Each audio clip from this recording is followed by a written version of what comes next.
I don't know why I'm nervous. You guys are all like my teammates. That's why you're nervous. I guess so. Okay, so I recently got a job on campus as part of the Peace Institute. So there's this Peace Institute on campus, and one of the things we do is something called conversational space making. So today I'm going to talk to you about what it is so that you can use it as a resource if you ever need to or if you ever want to. And the goal of it is to bridge your conflict through conversation. So, what is a space maker, right? That's kind of a weird word. So, a space maker is a student at Utah State who's formally trained in conflict management. So I have pictures of a couple of us who are in the program, but there's 26 of us. And we've been through like 30 hours of different trainings to help us understand why conflict happens and kind of what's at the root of conflict so we can help people like work through their conflicts. So, in a space making session, when you make an appointment, you can talk about whatever you want or whatever you need to, but here are some of the things that are like kind of suggestions to make it a little bit easier to understand what you do in a space making session. But you can talk about roommate conflicts, relationship struggles, overwhelming emotions, big life decisions, or problems at work. And the process is really simple. So you come with a conflict or something you want to work out, you sign up online, and then you talk to a space maker and hear feedback and get help. So what the space maker is going to do is they're going to ask you questions and like have you talk about the problem so you can start to see like different patterns or things going on that will hopefully give you new ideas about what you can do and leave you feeling more peaceful in your relationships. So this is what a space maker will and will not do. We'll listen to you, ask open and honest questions, give you feedback, and offer activities or additional information to help you out.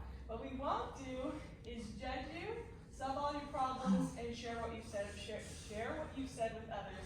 So I wanted to touch on the bottom two.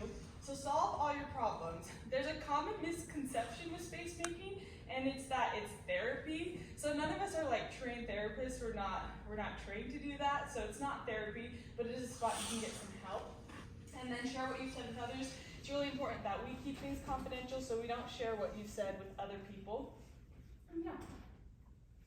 And then one of the biggest things about conversational space making is that you're the boss. So you can talk to a space maker however long you want, for whatever you want, whenever you want. It's all about you and about what you want the conversation to be about. So if there's ever a time when the space maker asks you a question and you don't want to answer, you can just be like, hey, like I choose not to answer that, and then you just keep going. So it's kind of cool.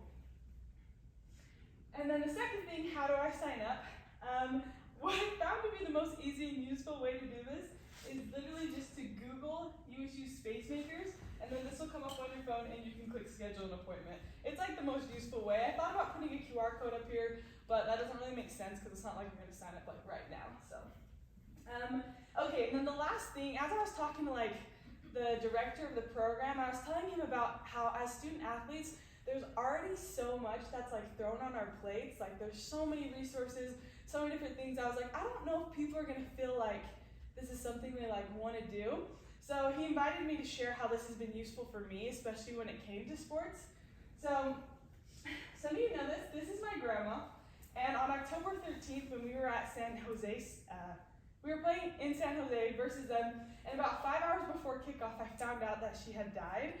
And so I was like hit with all these like just sadness and grief and shock. And I was like, oh my gosh, like how am I supposed to play in a game after feeling like this? So I talked to some of you guys on the team, and then I ended up calling the space maker, and I talked to her, and she just helped me work through some of those initial really strong emotions so that once kickoff happened, I was in just like a better place where I felt like not better, and it didn't fix the fact that my grandma had died, but I was in a place where I felt like I could be a good sportive teammate, be there, and like play. And so it was a really good way for me to like have a tool I could use so that when this did happen, I like could figure it out at least for like the moment, and then afterwards I was still sad about it, but at least like for the game, something else that I cared about, like I felt good. But yeah, are there any questions kind of about what space making is, or anything I can do to help clarify, or anything like that? Yeah. On the website, does it show everyone's position in the, like how you're the... Oh, yeah, exactly. So on the website, there's like a part that has like all of the space makers, and they each have like different bios. So like you can like mine's like, hi, I'm Nicole, I'm on the soccer team, and I like helping people make big decisions, solve relationship conflicts, stuff like that. So you can like look through everyone and like pick who you want to do space making with. So yes, there is. Okay, cool.